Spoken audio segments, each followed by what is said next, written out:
Good morning, I'm Maiki Oreta and you're watching Business 360, where we break down the numbers, connect the dots and give you the developments and the insights you need to navigate, adapt and lead. Let's dive right in. The Bangko Sentral reports April cash remittances dive to $2.66 billion, a warning for the Philippine economy. President Marcos demands to see the truth, ordering personal inspections of government projects. The US and the UK, a deal ready to rev up auto and aerospace trade. Israeli missiles interrupt live Iranian news. Middle East tensions hit prime time. Let's check on how global financial markets moved overnight, with energy prices cooling and diplomacy hopes lifting sentiment. U.S. stocks closed higher on Monday as oil prices fell more than 1%. Investors are breathing easier after missile strikes between Israel and Iran left oil production and exports untouched, easing fears of inflation spikes.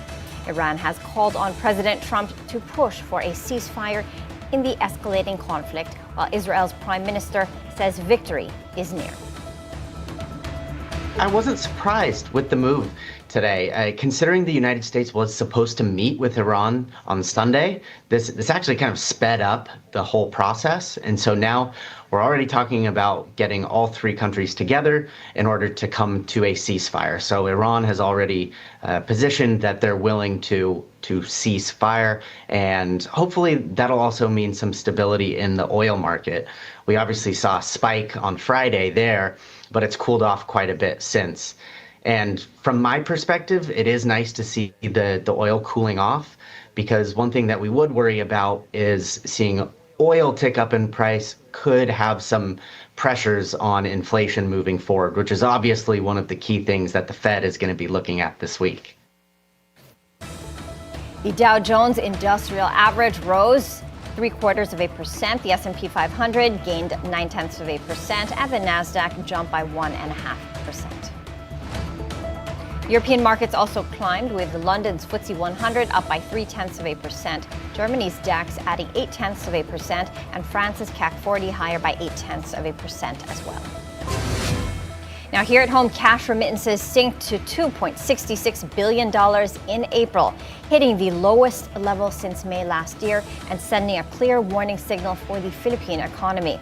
Bangko Sentral data shows a 5.2% drop from March's $2.81 billion, reflecting not just seasonal factors, but broader pressures on Filipino workers abroad and the global economy. Economist Ruben Carlo Asuncion says the slowdown is a symptom of a challenging global landscape, with high tariffs and weak job markets undermining remittance growth. He has lowered his remittance growth forecast to 2.4% for the year, a sign that our economic resilience faces strains from overseas. For the Philippine economy, where remittances fuel consumption and keep millions afloat, this slowdown could weigh on domestic demand and slow the recovery from pandemic-era shocks. Unauthorized transactions hit a record high, with Filipinos reporting losses worth 3.4 billion pesos to the Bangko Sentral over the last 2 years. More than 100,000 complaints were filed from 2022 to 2024, with 70,000 reported in 2024 alone, a clear sign that fraud risk is escalating alongside the digital shift in finance. The bulk of these incidents involve universal and commercial banks, along with non-bank e-money issuers, underscoring the challenge for financial institutions to keep up with rapid technology adoption while protecting consumers. For business leaders, this highlights a crucial balance, embracing digital innovation without sacrificing security or trust. The Philippines climbs one spot in this year's global competitiveness rankings, but compared to its Asia-Pacific neighbors, we're still far near the bottom, ranking 13th out of 14. In ASEAN, we're last, 5th out of 5 countries. But the good news, the country improved 7 places in economic performance and moved up 1 notch in infrastructure. But government efficiency slipped 2 places and business efficiency fell 3 notches. The report points to big challenges ahead, including reigniting economic growth and boosting investments in inclusive technology. These are crucial for the future of the country. President Bongbong Marcos is putting government reports under the microscope, determined to see if they truly reflect what's happening with public projects. In his latest podcast episode, Marcos admits some reports are misleading, not showing the full picture. But he also says many others give an honest account of the on-the-ground reality. It's very different to receive, makatanggap ka ng report na sasabihin, natapos namin yung project, ganito yung ginastos namin, may picture na maganda. Pero pag pinuntahan mo, iba. Iba talaga. Totoo pala yung report, maganda yung report. Alam mo na, yung taong yun, hindi nagsisinungaling sa'yo. The other side is, binuhala ako nitong mga lokon to. Alam mo na, eto mga to, hindi reliable yan. Maghanap tayo ng iba. So it's still important to go and see things for yourself. The Department of Finance is making another push for a general tax amnesty bill in the 20th Congress, a move that could boost revenue while helping taxpayers reset their accounts. Finance Undersecretary Maria Dorotan Dioseco says the bill previously failed because of concerns around certain provisions, but the DOF is working to address these issues to make it more palatable to lawmakers. Back in 2019, then President Rodrigo Duterte vetoed the general tax amnesty sections, keeping only the estate tax amnesty, leaving a window for reform that the current administration now wants to close.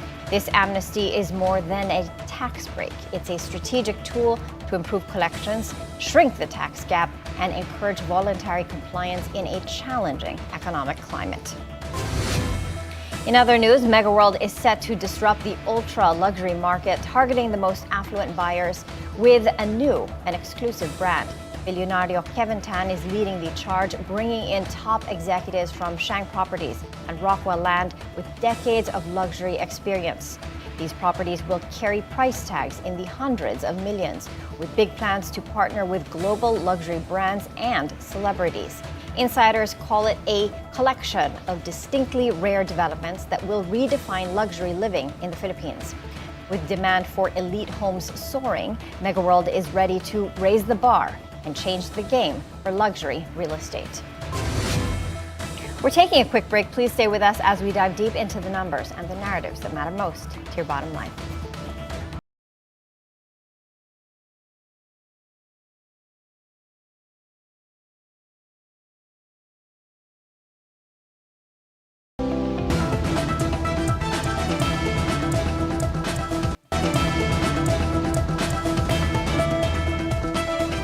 Welcome back. Let's check on Asian markets this Tuesday morning. They're trading to the upside. The Nikkei 225 is higher by 0.7%. Hong Kong Hang Seng Index in the green by 0.2%. Shanghai Composite flat with an upward bias, and Singapore Straits Times Index higher by 0.2%. Here at home, Philippine shares slipped Monday as tensions between Iran and Israel dampened risk appetite. PSE index fell 0.6% to 63.59, with investors cautious ahead of key central bank decisions here and in the United States. All eyes now are on Thursday's BSP meeting, where easing inflation could set the stage for a rate cut. Taking a look at the PSE index as of 10:15 this morning, the main gauge is in the green as well, in step with the other markets in the region, higher by 0.4% to 63.84. The broader all shares index in the green as well, higher by 0.4% to 37.82. Now, as for the sub-indices, the financials, industrial, holding firms, property services, and those counters are in the green, whereas the mining and oil counter is the only one bucking the market's uptrend. Total volume is at 237 million, and value is under $1 billion pesos. Market breadth is positive. We've got 79 advancers, 36 decliners, and 37 stocks unchanged. Taking a look at the currency market, peso opens weaker at 56.45 against the greenback, slipping from Friday's close of 56.42. Now, Philippine sugar production is on track to surpass 2 million metric tons this year, a sign that the industry is bouncing back stronger, helping stabilize rural livelihoods and food prices nationwide. The Sugar Regulatory Administration says this beats earlier estimates thanks to high-yielding cane varieties and smart timing, with harvests shifting from August to October. Administrator Pablo Luis Azcona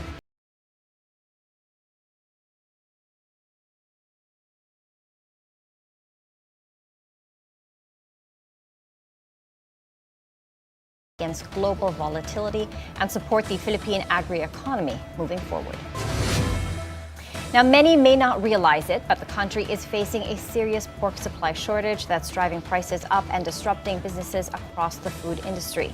The Department of Agriculture says it will not impose a maximum retail price on local pork for now, citing the African swine fever outbreak that wiped out 5 million pigs and left the industry struggling to recover. Agriculture Secretary Francisco Laurel warns it could take at least 3 years to fully restore the hog population. While imported pork will have price controls, local supply remains tight, keeping prices volatile and putting pressure on food manufacturers, restaurants, and retailers. Businesses now face the challenge of managing costs and advocating for policies that speed up industry recovery and ensure food security for all. The Philippines is gearing up for a digital leap with a massive free Wi-Fi program set to roll out over 50,000 access points nationwide by 2028. The government also aims to cut internet costs by half and create millions of digital jobs across the country. Sujin Kim has the details, plus the telco's take on this ambitious plan. The government is set to spend over 9 billion pesos in the next 3 years to bring free Wi-Fi to the people, with a bold target of 50,000 access points nationwide by 2028. The project aims to bridge the digital divide with a focus on connecting over 10,000 remote and underserved barangays across the country. So this is our call to everybody. We're not catching up. We can leapfrog ASEAN in the next 3 years. In the next 3 years, we will be 1 or 2 in terms of connectivity and coverage, and maybe another 1 or 2 by affordability. And speed, kayang-kaya na yan. We will be at parity with everybody. By 2028, the ICT is committed to slashing internet costs by up to 50% through stronger competition and shared infrastructure, a move set to boost affordability and access for millions. For 10% increase in connectivity, it's almost a 2% increase in GDP. Ang ultimate goal is really to generate jobs. Yung statistics ko nga, di ba? Household income increases by 17%. Kasi pag connected ka na, marami kang digital jobs na pwedeng pasukan eh. Telcos welcome the vision, with industry giants like Globe, Converge, and PLDT Smart voicing support. That's a good projection, and I think we all love to have that CapEx and OpEx go down. But telcos are also calling for a level playing field as competition intensifies. But then you have to be able to balance competition such that you do not create an unfair or an unfair market competition to some extent, or to skew the playing field so that the new entrants get more benefits than the older entrants. Substantially more benefits. Globe, for its part, is also moving towards lowering operating costs by making shifts. The cost of electricity is going up. Hence, for Globe, we move over to renewable energy sources. Included in the ICT's vision is the digital economy that creates jobs and drives growth. Last year, the digital economy contributed 2.25 trillion pesos and supported over 11 million Filipinos. Now, in 2030, our aim is to make the digital sector contribute 5 trillion to the economy. Meanwhile, the DICT is already studying the use of drones for inter-island deliveries, signaling a new era in logistics and e-commerce. Sujin Kim, Bilyonaryo News Channel. We're taking a short break. Business 360 will be right back.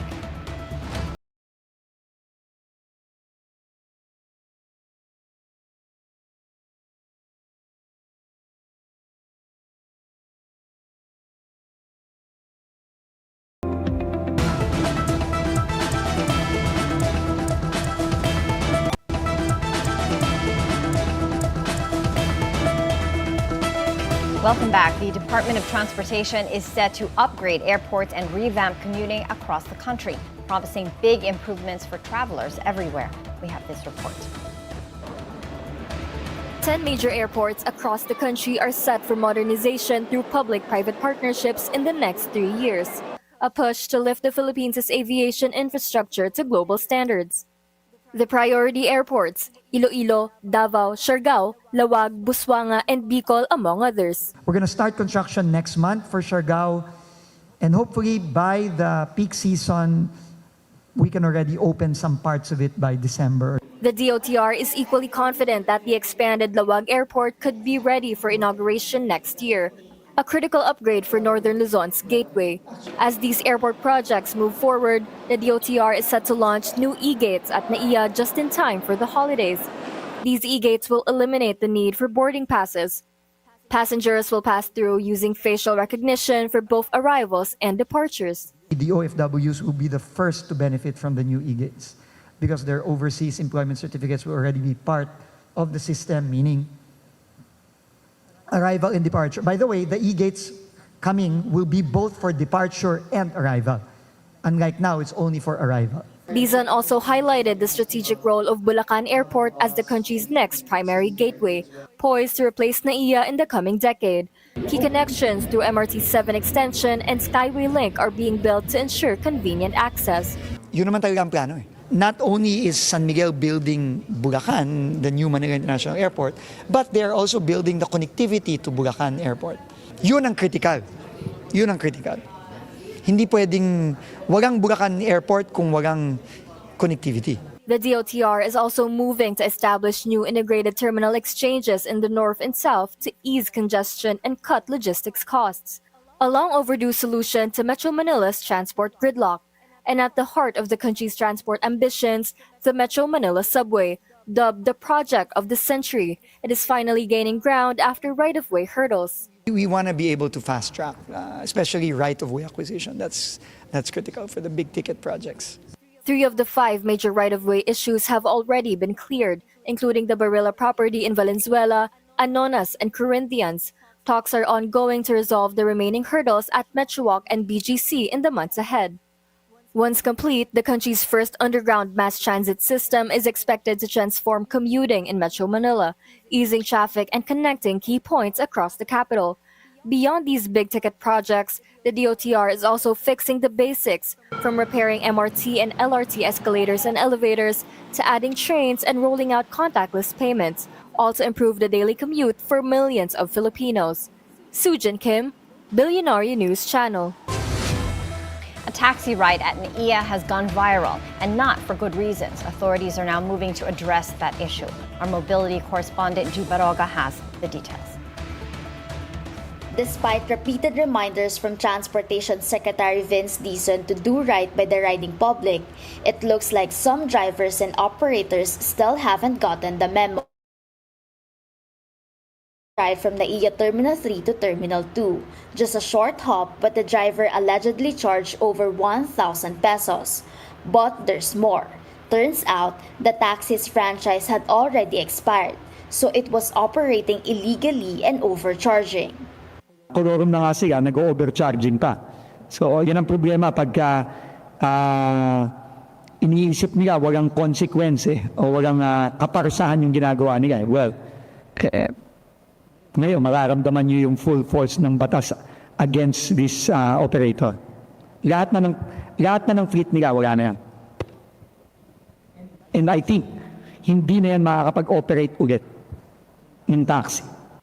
The unit has since been impounded and the driver, identified as Felix Apina, is in custody. His license is already suspended and set for revocation according to Secretary Dizon. Pasensya ka na. Pero, ginoko mo yung kababayan natin. At mensahe ito sa lahat ng taxi driver. Pag kayo nahuli at nabidyoan kayo kamukha ni Felix Opina, ito din ang mangyayari sa inyo. Kaya ang advice ko na lang sa inyo, huwag nyo nang gagawin. The operator, Taxi Hub Transport, isn't off the hook either. They allowed the expired unit to operate that could now cost them their entire fleet's franchise. Posible matanggal ang prangkisa nitong si Taxi Hub Transport. Interpret. Yung buong fleet, hindi na lang yung iisang unit na yon. Pasensya na lang kay Miss Paige Pauline Bersamina at sa buong Taxi Hub Transport, apektado kayo ngayon lahat dahil sa ginawa ninyo. As for passenger Jocelyn Valmoria, she confirmed in a social media update that 1,100 pesos was refunded and that Taxi Hub has reached out to her. She says she never wanted anyone to lose their job or franchise. Still, Secretary Dizon says the crackdown on colorum taxis continues and encourages commuters to speak up and share videos of any abusive behavior. Hindi ko gusto itong ginagawa kong to. Halos linggo-linggo na lang. Pero, kailangan natin gawin. Kailangan matuto po kayong lahat. Kayong mga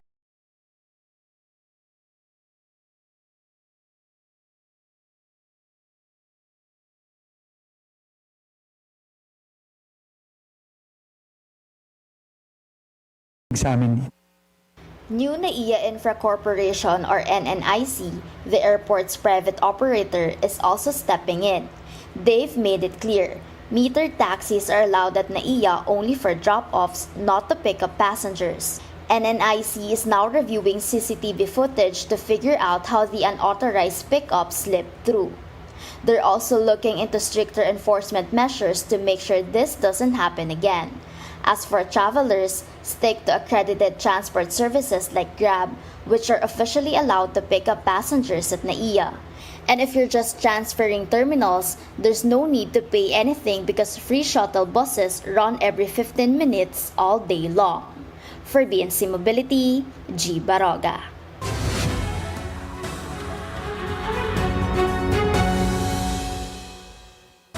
Drug war victims are speaking out, pushing back hard after former President Rodrigo Duterte's camp filed for an interim release from International Criminal Court detention. The request cites 4 grounds, including humanitarian reasons, focusing on Duterte's advanced age. But relatives of victims like Randy De Los Santos, uncle of Kian De Los Santos, firmly oppose. Nasaan din po yung pagpapakita ng makatao at hustisya para sa mga naging biktima. Sinasabi naman po, ng ating Pangulo, nahaharapin po niya yung lahat ng kaso. Sinasabi niya ho yan, nagkita ho kami sa Senado, bakit ho hihingi ng ganong klaseng favorable sa kanya? Human rights advocate Nery Colmenares warns that granting release could open the door to increased threats and harassment against victims, their families, witnesses, and even lawmakers. Davao City Vice Mayor Baste Duterte takes the helm as acting president of PDP Laban, signaling a key shift in the party's leadership amid upcoming political battles. He assumes the role from Senator Robin Padilla, whose decision to focus on his legislative agenda in the 20th Congress leaves a vacuum in the party's top ranks. Padilla stresses he's not exiting, just realigning priorities. Baste Duterte, who had been the party's executive vice president, is now stepping up to steer PDP Laban through a crucial period. Although elected vice mayor in the midterms, Baste is expected to continue as Davao City Mayor, a role with political weight given his father, former President Rodrigo Duterte, also serving as mayor while detained in The Hague. On another front, Congress is sounding the alarm on a deepening education crisis that threatens to undermine the country's future workforce and economic competitiveness.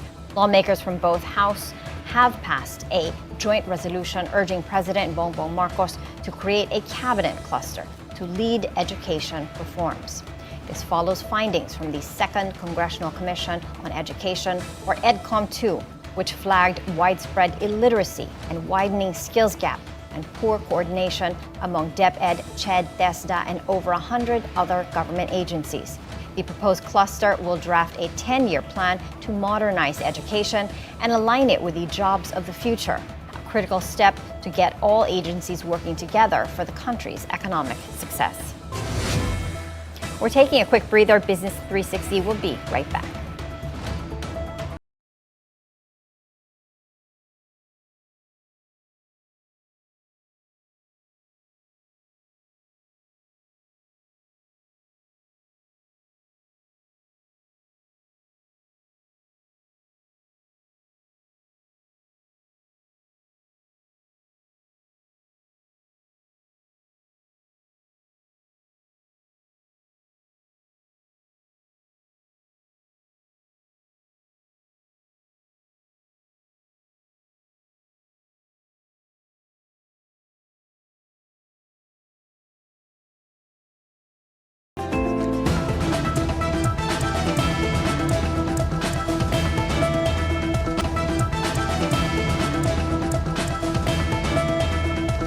back. The Middle East conflict is escalating, and it's not just about missiles. It's about control over what the world sees and hears. Graphic footage from Iranian state television shows multiple strikes disrupting a live broadcast on Monday.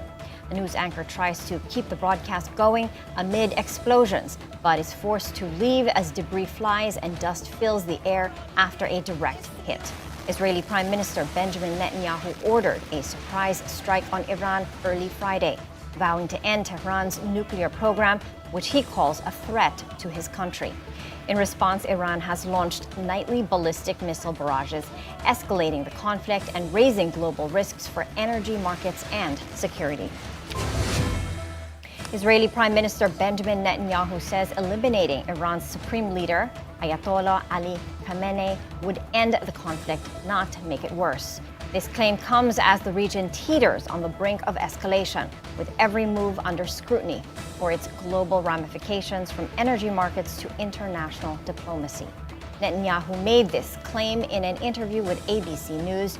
At the same time, unidentified U.S. officials say President Trump rejected an Israeli plan to assassinate Khamenei in recent days. Well, look, we had the peace talks. We gave it a chance. We've, clenched our teeth. We did everything we could to enable President Trump to negotiate the desired result, and that would have been preferable for us and I think for everyone. But we saw in the course of the negotiations, while they were negotiating with the United States, the supreme leader of Iran, Ayatollah Khamenei, tweeted almost every day, "Death to Israel." The talks were merely a facade. Trump says Iran could have stopped this conflict if it had signed a nuclear deal with his administration. He claims a pretty good agreement was within grasp before Israel's strikes pushed the region to the brink. Global markets and diplomacy hang in the balance with energy prices, regional security, and U.S. foreign policy all on edge. Trump is cutting his G7 summit short, saying Tehran now wants to make a deal. Look, Iran should have signed the deal. If it would help bring Iran to the negotiating table, would you guarantee that the U.S. would not get involved militarily? Well, I think Iran basically is at the negotiating table. They want to make a deal. And as soon as I leave here, we're going to be doing something. But I have to leave here. I have, this commitment. I have a lot of commitments. I have a commitment to a lot of countries, including the UK, where we just signed our deal. Oil prices fall even amid signs of diplomacy between Iran and Israel as markets stay cautious about the region's stability. This comes after reports that Iran is seeking to end hostilities, raising hopes for a truce and easing fears of supply disruptions. Brent crude settled $1 lower per barrel, while West Texas Intermediate fell $1.21. But here in the Philippines, motorists face higher costs, with diesel and gasoline prices up 1 peso 80 centavos per liter and kerosene rising by 1 peso and 50 centavos as tensions between Israel and Iran continue to pressure markets. U.S. President Donald Trump and British Prime Minister Keir Starmer on Monday announced a finalized trade deal between the two allies, a key move to strengthen economic ties amid global trade uncertainty.